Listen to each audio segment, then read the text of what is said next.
Welcome to ancient tales. तमाम देखने वालों की सलामती हो। गुज़श्ता वीडियो में हमने देखा कि इसराइल ने वो ज़मीन हासिल कर ली जिसका एलोहीम ने उनसे वादा किया था। उन्होंने कनान की ज़्यादातर ज़मीन फ़तह कर ली और एलोहीम ने अपना अजीम नाम ज़ाहिर किया। जब तक उन्होंने एलोहीम को और उसके अहकामात को फॉलो किया और गैर अक़वाम के मबूदों के सामने ना झुके, उन्होंने बरकत पाई। वो मुकम्मल तौर पर खुदा को फॉलो ना कर सके। उनकी नाफरमानी की वजह से उन्हें बहुत बार सज़ा भी मिली।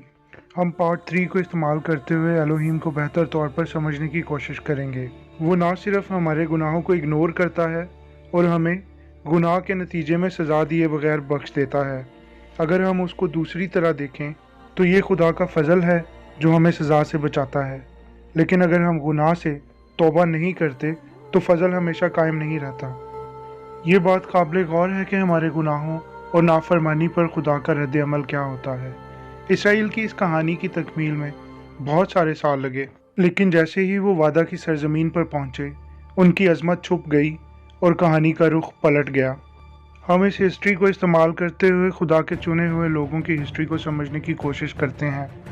हम ये समझेंगे कि खुदा गुनाहों पर कैसे रिस्पॉन्ड करता है।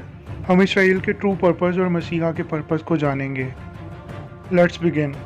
अब बनी इसराइल अपने मुल्क में सेटअप हो चुके थे और 12 कबीले अपनी ज़मीन हासिल कर चुके थे जो तौरात यानी शरीयत के कानून के मुताबिक इनमें तकसीम हो चुकी थी। अब खुदा ने इसराइल को काजी मुहैया किए जो इसराइल पर हुक्मरानी तो नहीं करते थे, लेकिन इन्हें खुदा की सही तौर पर इबादत करने की तरफ माइल करते थे। आखिरी काजी सैमुएल थे जो कि एक नबी भी थे। वो इफ्राइम के कबीला में से थे।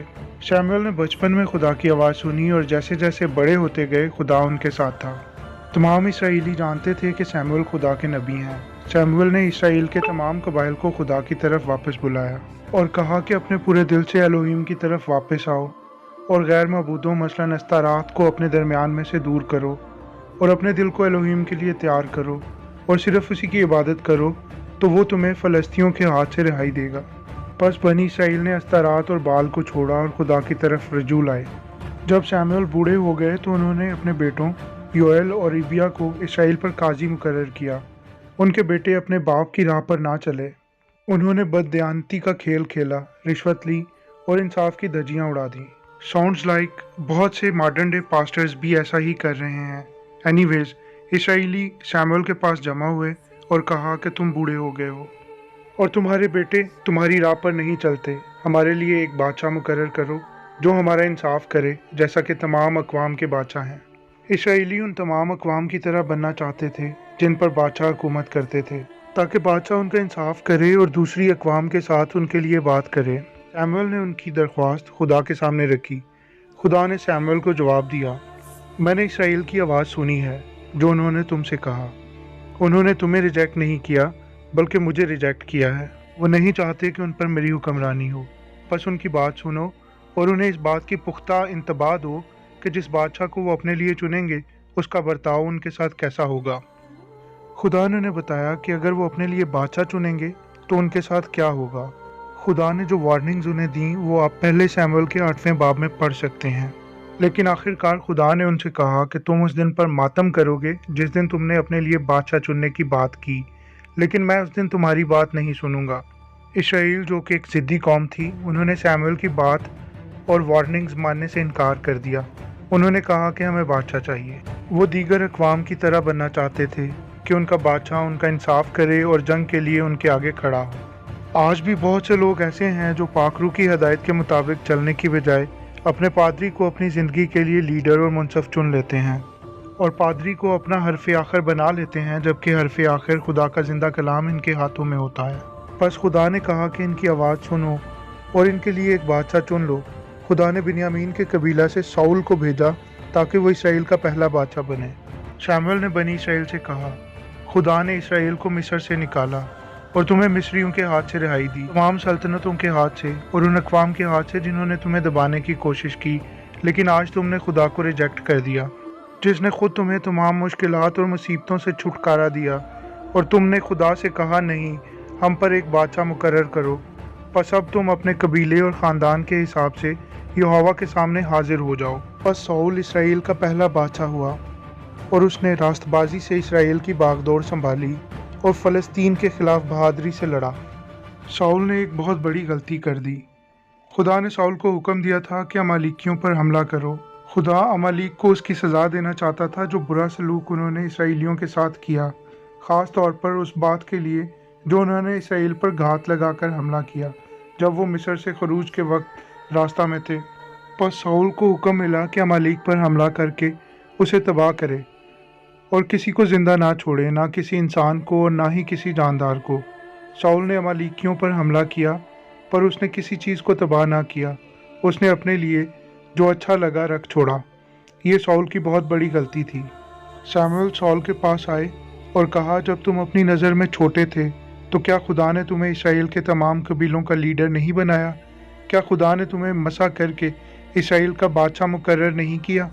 अब जब खुदा ने तुम्हें एक मिशन पर भेजा और कहा जाओ और गुनाहगारों यानी अमालेकियों को मुकम्मल तौर पर तबाह कर दो और उनसे तब तक लड़ो जब तक वो नाबूद ना हो जाएं, तो फिर तुमने मालिक खुदा के हुक्म पर अमल क्यों ना किया?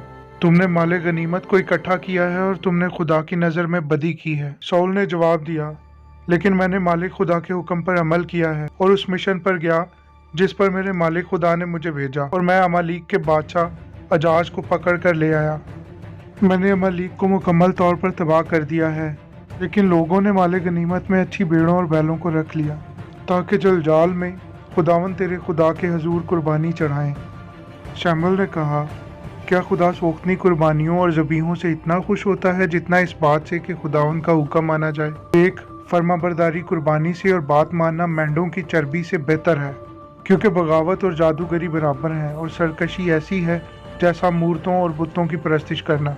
क्योंकि तूने खुदावन के हुक्म को रद्द कर दिया है, इसलिए उसने भी तुझे रद्द कर दिया है कि तू बादशाह ना रहे। पर शाऊल ने अपना मसा गंवा दिया था और अब उसकी जगह दूसरा बादशाह लेने वाला था। शमूएल अपनी वफात के दिन तक दोबारा शाऊल से कभी नहीं मिले। अब शमूएल एक नया बादशाह ढूंढने के लिए तैयार थे। वो यहूदा के कबीला की तरफ यसी के घर गए। यसी के तमाम बेटों में से सबसे छोटे बेटे दाऊद को चुना गया ताकि वो मुस्तकबिल में इसराइल के बादशाह मुकर्रर किए जाएं। वीडियो को लाइक कर दें और नए तशरीफ़ लाने वालों से दरख्वास्त है कि चैनल को सब्सक्राइब कर दें। दाऊद की बहुत सी कहानियों में से एक कहानी दाऊद और देव हेकल जाति जूलियत की है। दाऊद ने एक पत्थर से जाति जूलियत को ढेर कर दिया। दाऊद ने जूलियत को कहा, तुम मेरे पास तलवार और भाला लेकर आए हो, लेकिन मैं अपने खुदा के नाम के साथ तुम्हारे पास आया हूँ जो सबका मालिक है और इसराइल की फ़ौज का खुदा है जिससे तुम मुनहर्रिफ हो। आज के दिन खुदा तुम्हें मेरे हाथ में कर देगा और मैं तुम्हें मार दूंगा और तुम्हारा सर तुम्हारे दर से अलग कर दूंगा।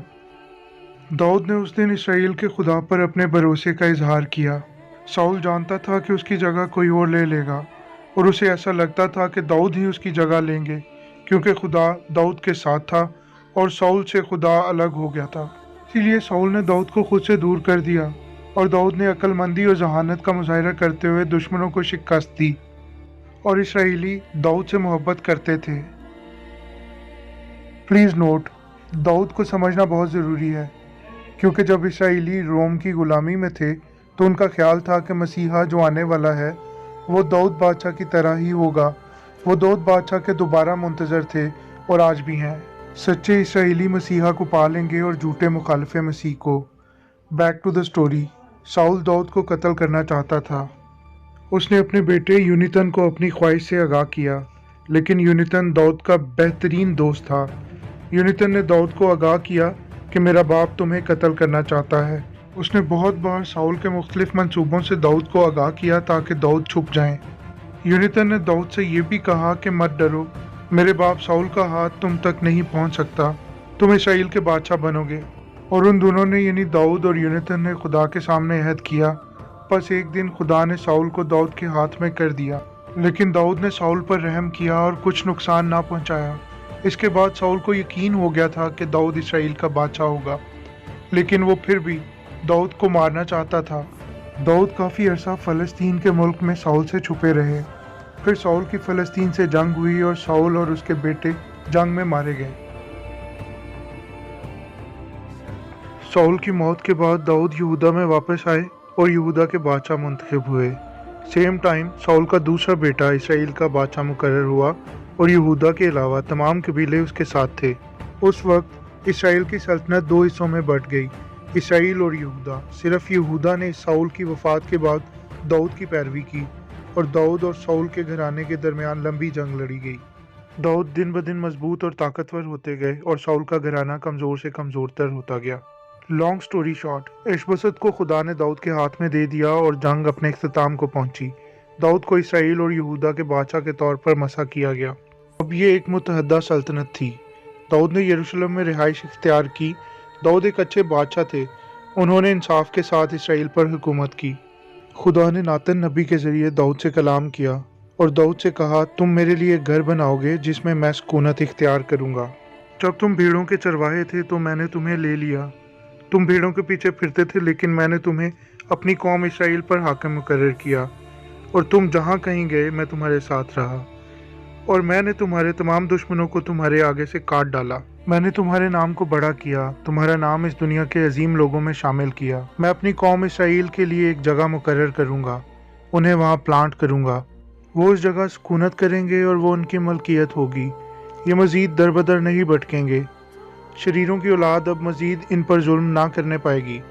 जब तुम्हारे दिन मुकम्मल हो जाएंगे और तुम अपने आबाओ-अजदाद के साथ सुकूनत इख्तियार कर जाओगे तो मैं तुम्हारी औलाद को तुम्हारे बाद मुकर्रर करूँगा। जो तुम्हारे सुल्ब से निकलेगा मैं उसकी सल्तनत कायम करूँगा। वो मेरे नाम के लिए एक घर बनाएगा। मैं उसकी सल्तनत का तख्त हमेशा के लिए कायम करूँगा। मैं उसका बाप होऊंगा और वो मेरा बेटा। दाऊद जंगों के वक्त में इसराइल के बादशाह थे। उन्होंने बेशुमार फतूहात हासिल की। दूसरे सैमुएल 8वें बाब की पहली 13 आयत में दाऊद की तमाम फतूहात दर्ज हैं। दाऊद एक अच्छे बादशाह थे, लेकिन वो परफेक्ट नहीं थे और उन्होंने एक औरत की वजह से बहुत बड़ी गलती की, जैसा कि बहुत से लोग गलती कर बैठते हैं। वो एक औरत के इश्क में गिरफ्तार हो गए जिसका नाम बेतशीबा था और पहले से ही शादीशुदा थी। दाऊद ने उसके साथ ताल्लुकात कायम किए और वो दाऊद से हामला हो गई। इस सूरत हाल से निकलने के लिए दाऊद ने उसके शौहर हत्ती ओरिया को ऐसी जगह जंग पर भेजा जहां वो मारा जा सके, और ऐसा ही हुआ। दाऊद को लगा कि कोई इतना अक्लमंद नहीं जो इनकी चाल को समझ सके और ये बात दब जाएगी, लेकिन खुदा ने देखा और खुदा को दाऊद का ये अमल बुरा लगा। खुदा ने दोबारा अपने नबी नातन को दाऊद की तरफ भेजा और कहा, मैंने तुम्हें इसराइल का बादशाह होने के लिए मसा किया। मैंने तुम्हें साउल के हाथ से बचाया, लेकिन तुमने खुदा के हुक्म को तोड़ा और उसकी नज़र में बदी की। तुमने हत्ती ओरिया को तलवार से कत्ल किया और उसकी बीवी को अपनी बीवी बना लिया। तुमने बनी अमून की तलवार से उसे कत्ल करवाया। सो अब तलवार तेरे घर से कभी अलग ना होगी, क्योंकि तूने मुझे हकीर जाना और हत्ती ओरिया की बीवी को ले लिया ताकि वो तेरी बीवी बने। सो खुदावंद यूँ फरमाता है कि देख, मैं शर को तेरे ही घर से तेरे खिलाफ उठाऊंगा। खुदा ने तेरा गुनाह तो बख्श दिया है, तू मरेगा नहीं, लेकिन वो लड़का जो तुझसे पैदा होगा मर जाएगा। और दाऊद और बेतशीबा का बच्चा मर गया। दाऊद ने बेतशीबा को तसल्ली दी और उसके यहाँ एक और बेटा पैदा हुआ जिसका नाम सुलेमान था। खुदा ने वादा किया कि सुलेमान इसराइल के अगले बादशाह होंगे। बस दाऊद के घराने से बादशाह निकलने की नबूवत पूरी हुई। दाऊद के बेटे अबीशलोम की तरफ आते हैं। अबीशलोम ने अपने भाई अमनून को कत्ल कर दिया, क्योंकि अमनून ने अबीशलोम की बहन तिमर के साथ बदफेली की। अबीशलोम कुछ अरसा फरार रहा और फिर अपने बाप के खिलाफ बगावत कर दी। लोगों को अपने साथ मिला लिया। आधे इसराइली अबीशलोम के साथ मिलकर दाऊद के खिलाफ हो गए। सो दाऊद अबीशलोम के डर से यरूशलेम छोड़कर भाग गए, लेकिन अबीशलोम अपने मकासद में कामयाब ना हो सका और मारा गया। दाऊद ने अबीशलोम के लिए मातम किया और बागी लोगों को सजा दी, क्योंकि दाऊद को लगता था कि ये भी इसके जिम्मेदार हैं। सो इसराइल की सल्तनत रिस्टोर हो गई और दाऊद की सल्तनत तमाम इसराइल पर दोबारा से शुरू हो गई। सो जब दाऊद उम्र रसीदा हो गए तो उनके बेटे अदोनिया ने सर उठाया और ख़ुद को इसराइल का बादशाह कहलवाने लगा। नातन नबी और सुलेमान की माँ बेतशीबा दाऊद के पास गए और दाऊद को उनकी कसम और खुदा का वादा याद दिलवाया जिसके मुताबिक सुलेमान ने बादशाह बनना था। दाऊद ने खुदा के वादा को याद किया और सुलेमान को मसा करके इसराइल और यहूदा का बादशाह मुकर्रर किया। दाऊद ने सुलेमान को बरकत दी और नया हुक्मरान मुकर्रर किया। सुलेमान इसराइल के नए बादशाह बने। कहानी को यहीं रोकते हैं, क्योंकि सुलेमान के बहुत से वाक़यात हैं जो हम अगली वीडियो में डिस्कस करेंगे। चंद पॉइंट जो काबिल ज़िक्र हैं वो ये हैं। इसराइल ने खुदा को मुस्तरद कर दिया और गैर अक़वाम की तरह बनना पसंद किया। शाऊल पहला बादशाह बना, लेकिन खुदा की नाफरमानी की वजह से उसकी सल्तनत जाती रही। दाऊद जो यहूदा के कबीला से थे, इसराइल के अगले बादशाह मुकर्रर हुए। दाऊद परफेक्ट नहीं थे और इन्हें बादशाह के तौर पर मुसीबतों का सामना करना पड़ा। इसराइल ने यशवा यानी यसु मसीह को मुस्तरद कर दिया, क्योंकि वो यहूदा की नस्ल से दाऊद जैसा बादशाह एक्सपेक्ट कर रहे थे। इससे पहले कि फजल का दौर गुजर जाए, हमारे लिए बहुत ज़रूरी है कि हम खुदा के ख़ास मिशन का हिस्सा बन जाएं। शाऊल और दाऊद बादशाह की कहानी बहुत अहम है, ये जानने के लिए कि इसराइली पूरी दुनिया में मशहूर हुए। दाऊद की नस्ल के वसीला से तमाम दुनिया ने बरकत पाई। दाऊद बहुत ताकतवर और काबिल एहतराम बादशाह थे। अगली वीडियो में हम असली दुश्मन के बारे में जानेंगे। हम दुश्मन को तब तक शिकस्त नहीं दे सकते जब तक हम उसे जान नहीं लेते। मज़हब को जानने के लिए हमें उसको भी और हर उस बात को जो उसने बगावत करके की, क्योंकि वो हिस्ट्री को गलत तौर पर इस्तेमाल करता है, समझना बहुत ज़रूरी है। मेरी आपसे दरख्वास्त है कि खुदा के कलाम को पढ़ा करें ताकि खुदा आपको बरकत दे। ये एपिसोड ख़ास तौर पर शैमुएल की दोनों किताबों से लिया गया है। मैं उम्मीद करता हूँ कि आप इसके वसीला से बरकत पाएंगे। चैनल को सब्सक्राइब करें, वीडियो को लाइक करें और बेल आइकन को प्रेस कर दें ताकि मेरी नई आने वाली वीडियोज़ आप तक बर वक्त पहुँचती रहें। God bless you all.